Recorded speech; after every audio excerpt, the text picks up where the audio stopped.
I do believe we are better together. It's not about like the response to patriarchy is not matriarchy. It's partnership.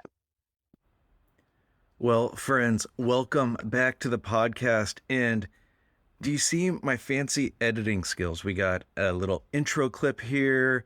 It's in the biz, what they call a teaser.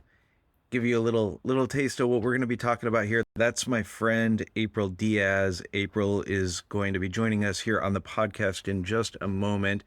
April leads Azer and Co., and she'll talk about that in a minute. She'll talk about what they do, but we get into all kinds of great stuff in this. We talk about how men and women work and lead together in partnership. I confessed to her some ridiculous things that I did while I was trying to figure out how to work with female staff well, and didn't realize like some of the baggage that I was bringing into that. She shares about some safeguards that she and her husband have in their marriage without sort of reverting into the Billy Graham rule, which we talk a bit about. If you don't know what that is, we talk about how churches that have been empowering of women might actually not be as empowering as they have thought, and talks about some ways to deal with that. She shares about why investing in female leaders is worth it. And I think you will figure out pretty quickly, we're friends, we have fun together. It's pretty evident in those first few minutes. And so if you stick through that, those first couple of minutes where we just kind of are having some fun together, we get into some really good stuff. So I think that you're really going to enjoy April. So let's get over to it. All right, friends. Well, welcome back to the podcast. It is good to have you here. I'm trying out something a little bit new. My friend April Diaz is here with us. Do I need to say that with an accent? Because I'm looking at you right now and you're pretty white. I'm literally in the house and I am a fake Hispanic. So April is here in person. And so I've got this whole like little recording setup that I've never gotten to use before to try and do in-person podcasts. So hopefully this is actually recording. I'm here to revolutionize things, Mike. Yeah.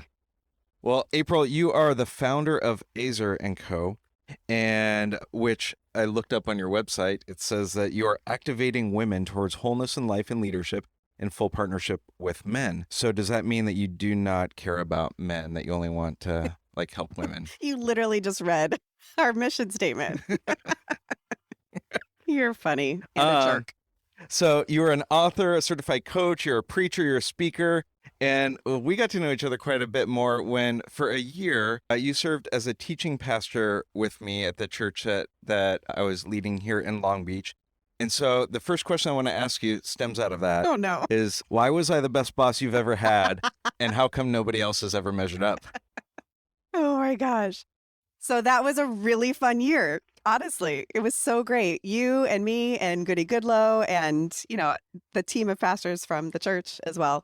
That was so fun. I'm so grateful for that year. And I can't believe that you actually invited me to be on the team, because I was like this weird girl that lived in Orange County, not LA. Yeah, we're not, for those of you that are not in the Southern California area, Orange County is a very different experience than Long Beach. Yeah.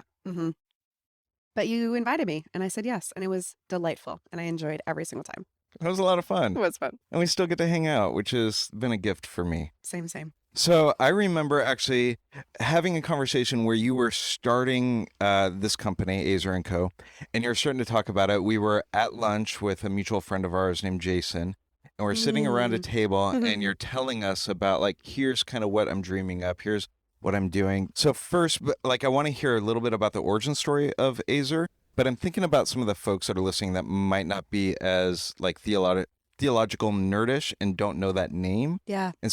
And maybe that even like weaves into a bit of the origin story. Yeah. So do you mind sharing a little bit about like, where's that name come from? And how did this organization start coming about? Oh my gosh. So I remember that lunch with Jason, and part of what I remember is how incredibly inarticulate I was about describing what it is that was within me. Yeah. And it has been a very long origin story. I think it's actually been like my whole life culminating into starting this company.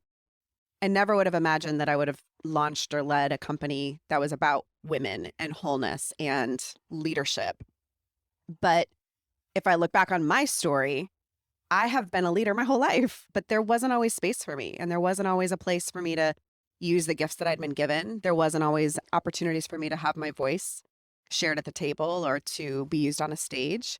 And I think that that is how a lot of like our best stories come about, is when we look back on the whole story and see what has God been writing and how does that connect to now what you're passionate about or what you've been doing up until now. So in launching Azer & Co., it was really because of a pattern interruption.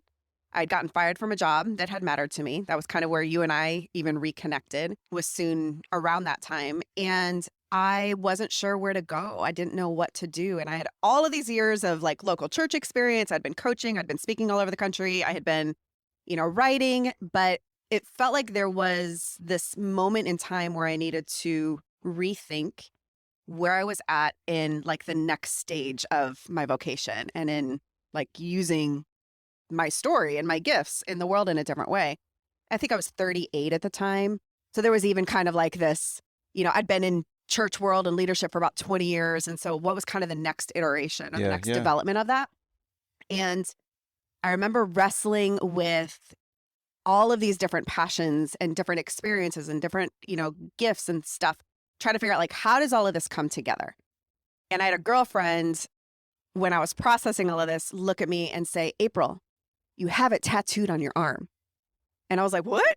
And I literally have the word Azer, you've seen it, tattooed on my arm, the Hebrew and the English translation of it. And I looked at it and I realized, oh my gosh, it's literally in my DNA. Like it is embedded into my being that I am an Azer. So Azer is a word that is used in the Old Testament 21 times. Twice it's used in Genesis 2 when it's describing God creating woman. And then most often in Genesis, the word Azer is translated as like helpmate or helpmeet, depending on your translation, helper. But 16 times the word Azer is translated in the Old Testament as rescuer, strong helper, face-to-face deliverer, or warrior. And that translation, those 16 times, is used to describe God. And when I learned what that word meant and how it was used and translated in a way to subjugate women, to put them in their place, to kind of put them in a secondary supportive role. But majority of the time, the word Azer is used to describe God. I was like, these two things are not adding up. They are not equally given the same merit in describing God or describing women.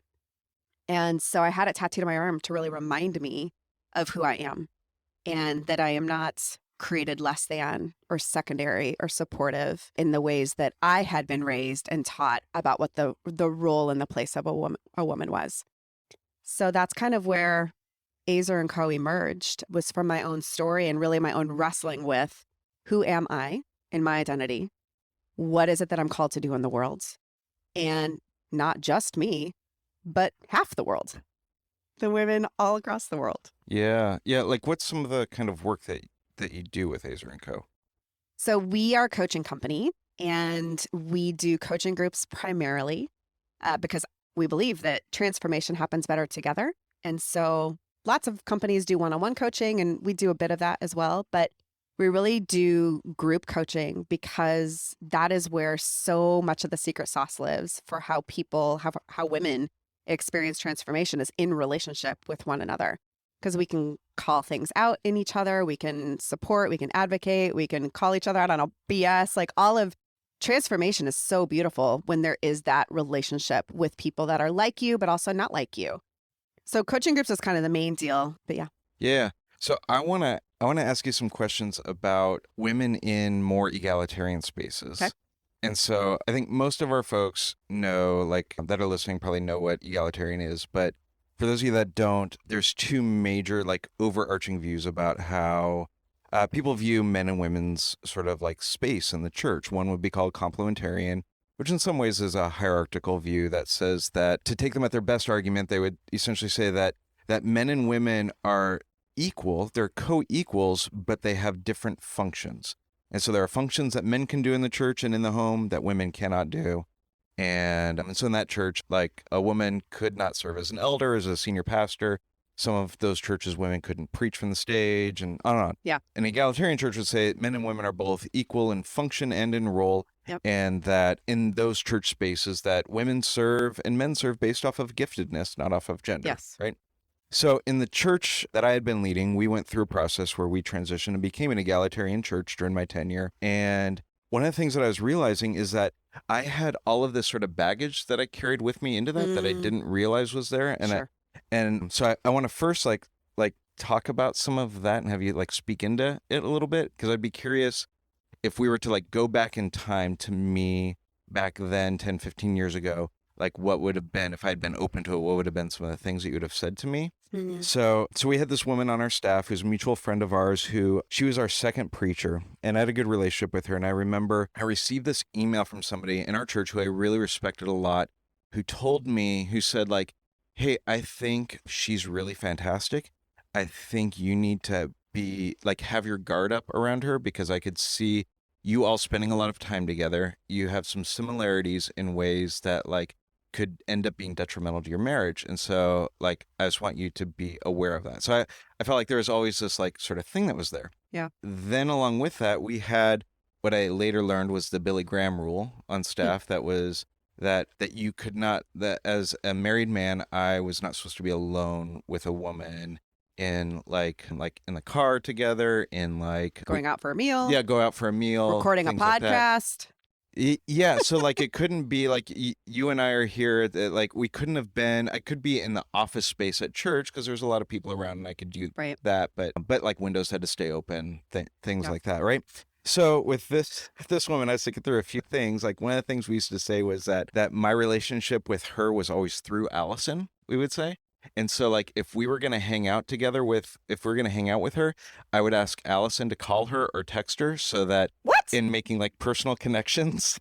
I love this. I haven't told you any of these things, and I told you I was going to tell you some stuff that was going to make you disappointed in me. So whenever we would like hang out, they would be like, oh, we're going to hang out with her. Allison, would you like call her, text her, so that our personal connection, like, so that I wasn't making a personal connection with her in that way, that it was always through Allison, right? Oh my gosh, was Allison so annoyed? I don't know if she would, like, that just made sense to us. Like, that Okay. was like, Okay. it was like, oh, we're both friends with her, and like, this is what you do in those sorts of Okay. situations. The reality is, like, I think one of the things we figured out later is I was actually better friends with her, and she and I have stayed in better contact than Allison and her have Sure. since she moved away. But in that period that we were like, my relationship with her runs through Allison. And then because we couldn't do things like be alone together, I can remember at least one time, and I think it was actually more times, where she and I were going to the same place, Yeah. and it didn't make sense for us to drive separately, that it was like, Yeah. this is stupid. Yeah. And so I called Allison and put her on FaceTime, and then put Oh, put the phone. hey, babe. We're just driving to lunch. Just wanted you to hang out with me. Sorry to waste your time. So I can literally see your wife like rolling her eyes. It's so annoying. So, like, looking back on it, I could probably give a bunch more instances, not just with her, but in other sort of like spaces with, Yeah. as women were like finding more and more places to lead in our church, and we were creating space for that. We had this theology of that. Yeah. And we were trying to create space for it, but there was all this like carryover that was Sure. coming in there. So, had you and I known each other then, and you're like, what the crap is going on? Like, what would it had, if I had been open to like being coached about like, how do I better partner with women on my team? What would have been some of the things that you would have offered me then? Gosh. It's just, I've been in this world for 20 plus years. Yeah. And the stories never surprise me, but they always disappoint me. Or they always make me sad. Because I'm like, man, it's 2021. And here we are having this conversation. So I think that one of the things that I have noticed is that those kinds of rules and systems always benefit men. They actually don't help women, because what happens is women then get left out of the meetings, of the conversations, of the activities, of the events, of the lunches, of the like sporting, gatherings, whatever you call sporting things. And it really only serves men, that rule, to protect men. Now, I mean, I'm all for being wise and doing things that protect your marriage, that are safeguards for not setting yourself up for stupid things or Yeah. for you being a human and making poor choices. Obviously, that is really important. Can we, not to derail you, so maybe you can circle back to it. I would be curious what you feel like some of those safeguards are that are helpful and healthy, and that also like create space in the kinds of ways that you're talking about. Okay, so I'll give you a couple quick examples in my own marriage. My husband knows I'm here right now with you, right? Like I have always let him know when I'm going to meet with a man, because I would never want him to hear like roundabout, like, oh, I saw April at Starbucks and she was hanging out with so-and-so. And he's like, huh? Who's that dude? Or what was that about? Or like, I never want there to be a question of like to plant a seed of mistrust or of a lack of honor with him. Okay, yeah. So I've always let him know I'm going to hang out with this person. This is what we're doing. This is what we're, talking about. It's the purpose of the meeting, whatever. I've also always respected if he has said, that dude makes me feel uncomfortable. Mm-hmm. Or I don't feel like, he hasn't mistrusted me, but sometimes he has not felt great about a dude.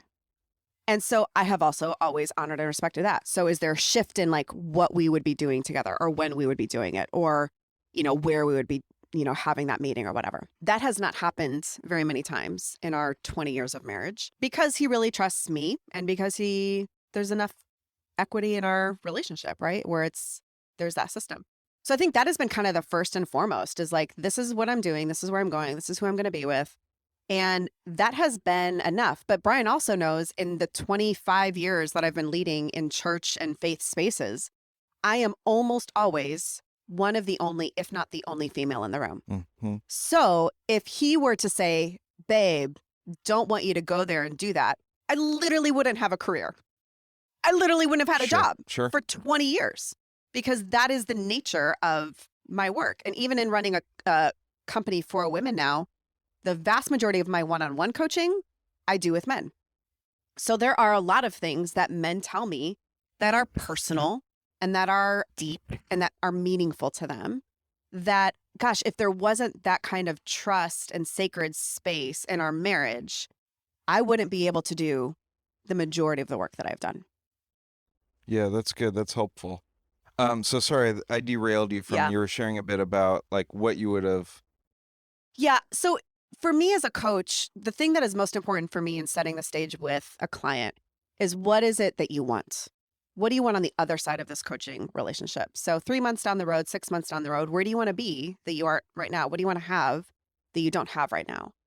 And so in a starting point with a male pastor or a male leader that's going like, I don't love where I'm at right now in terms of how I view women or how I relate to women or the places that I'm able to develop them or create space for them to come into more of their potential, I would kind of dive into that and kind of dissect with them, like, what is it that is not comfortable? What is it that you don't like? What is it that you want differently? What is it that feels not quite representative or aligned with either your theology or where it is that you would like to be as a leader? Mm-hmm. And then we would go from there. So that's incredibly specific and personal and contextualized. But that's where transformation really takes place, is it has to come from a place internally of, I want something different than what I have right now. Yeah. So we would get after that. Well, so let me ask you this then. If we were to like zoom out a little bit and think about, particularly I'm thinking about churches. That's where I'm connecting the most. And people that are listening to this are mostly connected in church spaces. And in church spaces that are wanting to empower women, that would say like, that would hold a theology that would say like women can serve in any space here. And we want to empower them. What are some of the things that you're seeing that are, as you work with some churches and as you work with women in those spaces, what are some of the blind spots that, because they are still being led by men, by the majority of men. So it's men that are making decisions to create space for women in those churches to lead together. What are some of the things that you are seeing as like blind spots that men have in that space where they think they're being incredibly empowering, but they're missing it on a few spaces? Yeah. Kind of an overarching thought that I would have is that in, the decades that I've been doing work like this and working with women, obviously I'm invited into spaces where, if not egalitarian, they still have a high view of women and they still want there to be an increase of impact and of influence of women in their spaces. Otherwise, they don't invite me in, right? To speak or to coach or whatever. Out of all hundreds of churches that I have worked with, I would probably be able to count on one hand the number of churches or spaces where women haven't felt the struggle. Hmm. So even where there is an egalitarian theology or a desire to be better or a commitment to the equality and the equity of women in those spaces, I could still only count on one hand the amount of churches or spaces where women have gone, there hasn't been any issues here. I haven't struggled. So I think that speaks pretty deeply to a patriarchal view, or like it's just in the water that there is some sort of inherent power and privilege and perspective that like men have over women, that it's just everywhere. So blind spot wise, I mean, I've seen it across just pick a subject.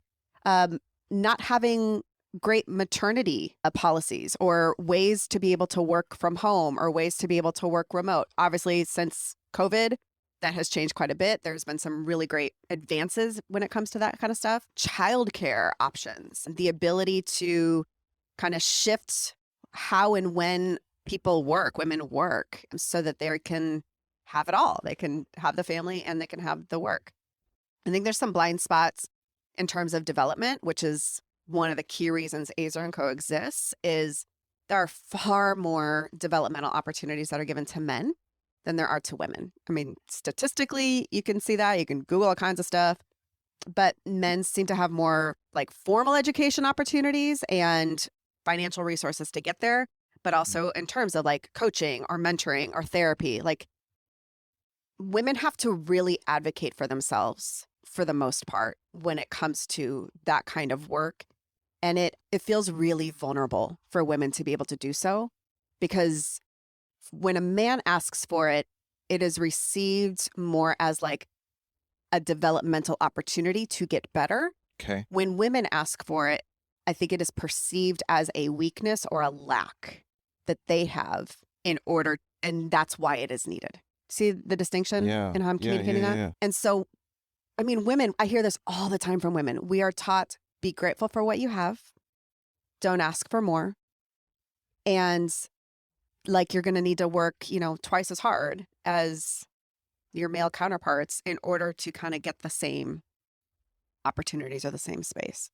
And so there really is kind of like a put your head down, do the work and push it, but put a smile on your face while you're doing it and say thank you at every opportunity. Well, crud. We got work to do. Yeah, gosh. So I'm curious, like, I'm trying to think of how to word this, because I'm having some interactions with some churches that have been and felt like they have been, and I think from my vantage point, have been pretty empowering of women for a while.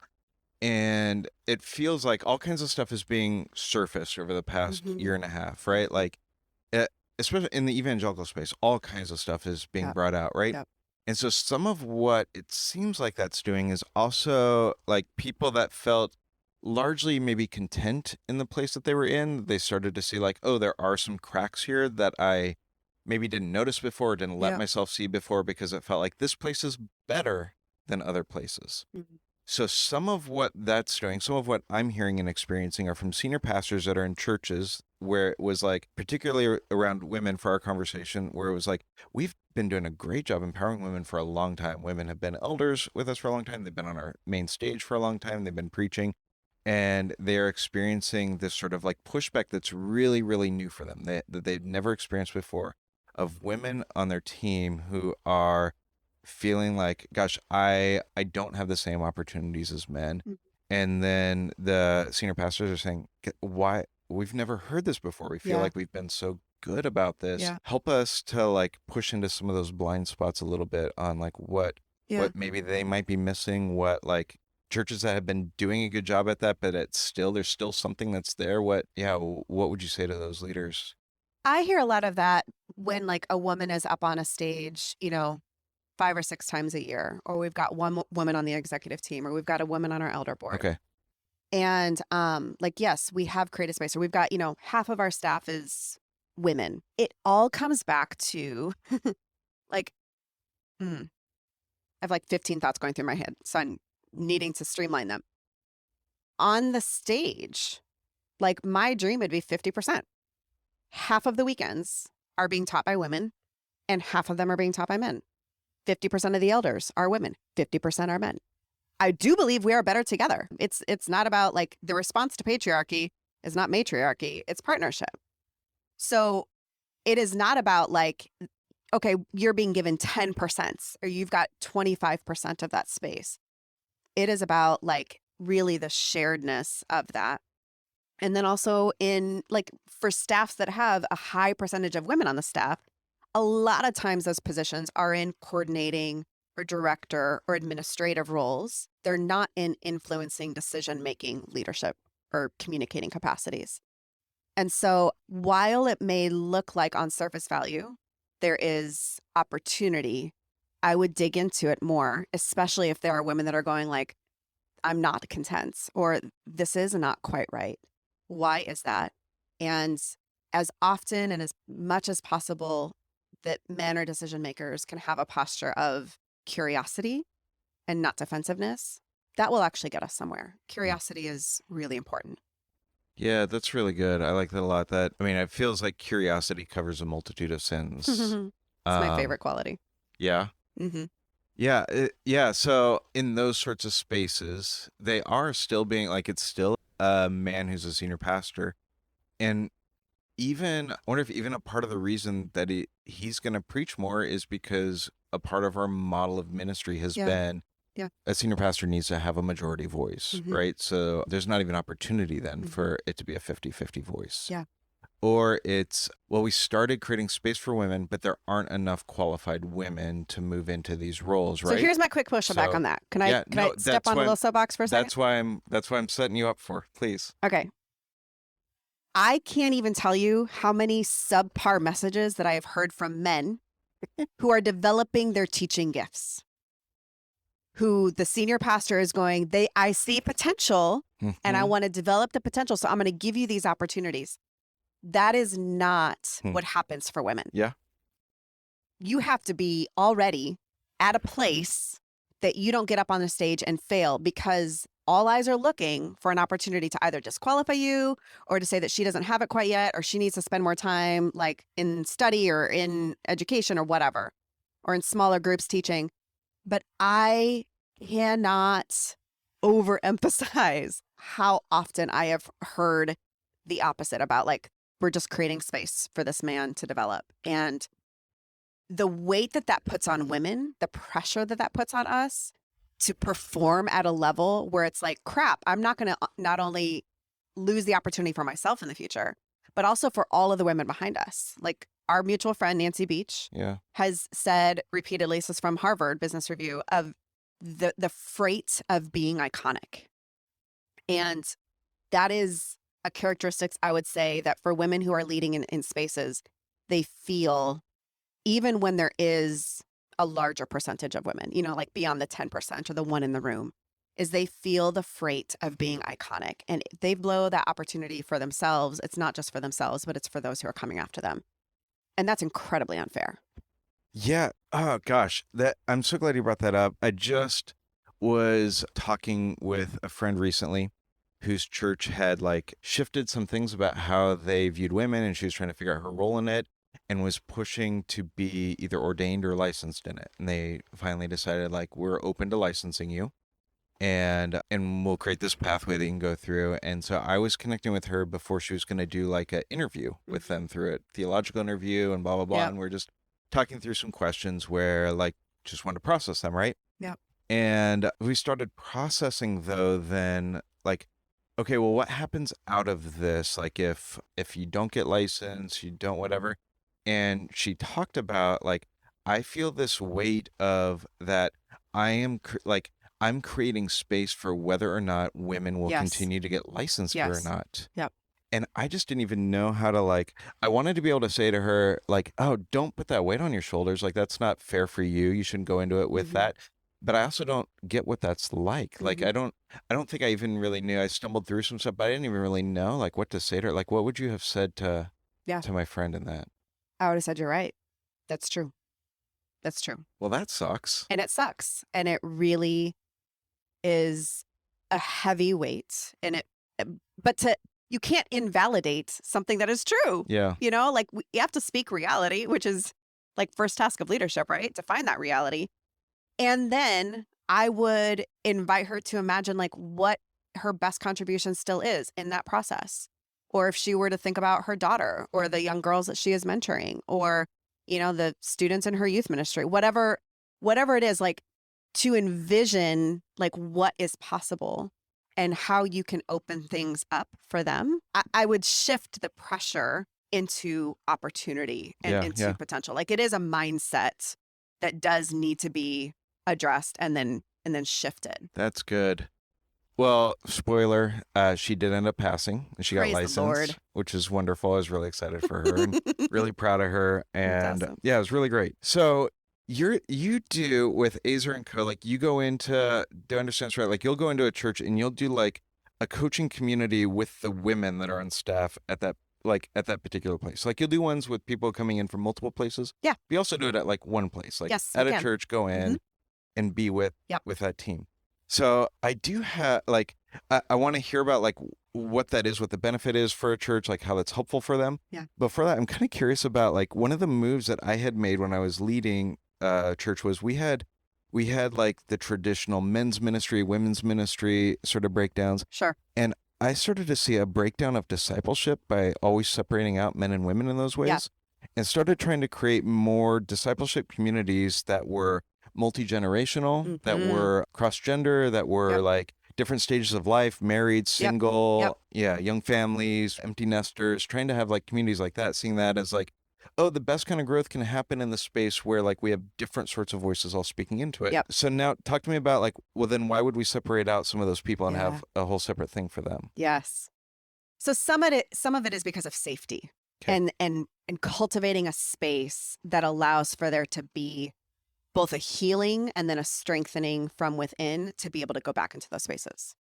So I am all for that. I mean, I love. I think some of our best transformation happens in the diversity of those spaces. So 100%, yes, that is often not the first step, or it's often not what is necessary in order to be able to go into that and not lose your voice, or to not lose like a piece of yourself that you can bring. And I would say one of the top 5 issues or concerns that women have when they come into coaching is they want to increase their confidence. And it is because it's been beating the crap out of them for a long time since they were little girls. I mean, the average age or the peak of a girl's self-esteem is 8 years old. What are you saying that? That has messed with me. It's terrible. I mean, I remember when my daughter was 8 years old, she is now 11. And I was like, no. I will not accept that this is the peak of her self-esteem and that from here on out, it's just going to get beat out of her. So the coming apart with a community of women who go, I get it. I see you. You don't have to explain that. You don't have to define that for me. I've been there. Like I am there. Like that is my story too. There is a real like letdown internally, like a deep sigh of relief to go, I am seen. I don't have to explain that. I don't have to talk about it anymore. But also, let's get on with it. Like, let's move forward and creating some new language, having some new mindsets, shifting some internal postures, the dialogue internally changing, getting some different results. Like all of that happens in coaching because you're in a safe space with some folks that get it. And then there is a strengthening to then be able to go back out and do the kind of work that you're talking about. Yeah, that's good. So give me a pitch for a senior leader who's a man for like why would it be helpful or beneficial for them to have Azer and Co come in and do some work with the women on his team? Oh, there's a dozen reasons, Mike. I mean, one of them is I get the fact that there's a lot of kind of competing agendas, but just multiple plates that you're spinning as a senior leader. And development and really intentional, deep, intense development is not always possible for a senior pastor, right? Like it's either not in your wheelhouse or you don't have the capacity for it because of all of the other spinning plates. So we're support. Like we come in and are aligned with goals and mission and priorities that you already have. And we want to help you do that better. But there does take a bit of humility to go like, we can't do it all. And like, I'm going to need a little help here. So let us help you, like help us help you. And so that's part of like just a starting point is going like, you're going to need some help with development because it can't all happen internally. Also, because you do have blind spots, like we've talked about a couple times today, there are going to be some things that we're going to be able to see coming in our coaching that you're not going to be able to see. And when we can collaborate and partner with you, there is a really like catalytic effect that happens there because it's like, oh my gosh, I never knew what I didn't know because I've had the blinders on, I've been running my lane, I've been doing my thing. And so taking that stuff off allows you to go quicker and faster. Also, women are such a good freaking investment. I mean, we run the world for real. The amounts of impact and influence that women have, not by nature of power, like, but by the nature of serving and being able to like raise families and all the things, right? Like there's so much that women can contribute in better ways if there is some training and if there's some coaching alongside of the work that's already being done. And I don't know, I should probably stop there, but I think we really want to support what it is that you're already doing and help you do it better and take off some of those ceilings and limitations that women are walking around with, whether they know it or not, that ultimately are hurting both of you. So everybody benefits when there's an investment there. It's good. Where do folks find you if they are interested? Yeah, we're on the gram, the IG. Look at you, hip with the kids. Yeah, super good. And we're also on TikTok. I mean, we've got like 30 followers. You're it's on not TikTok? like it's not like we're influencers over there, y'all. But we have tiptoed into that space. So find us at Azar & Co, EZERANDCO on Instagram. We've got a Facebook page. Website's azarandco.com. Love it. April, you are a gift. Thanks for spending time today. This was super fun, and I'm hopeful that this all recorded.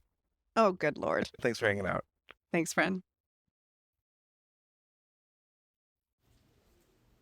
Hey there. If you're curious about how coaching groups would benefit your church and female leaders, check out our website for more info. It's azarandco.com/coaching-groups.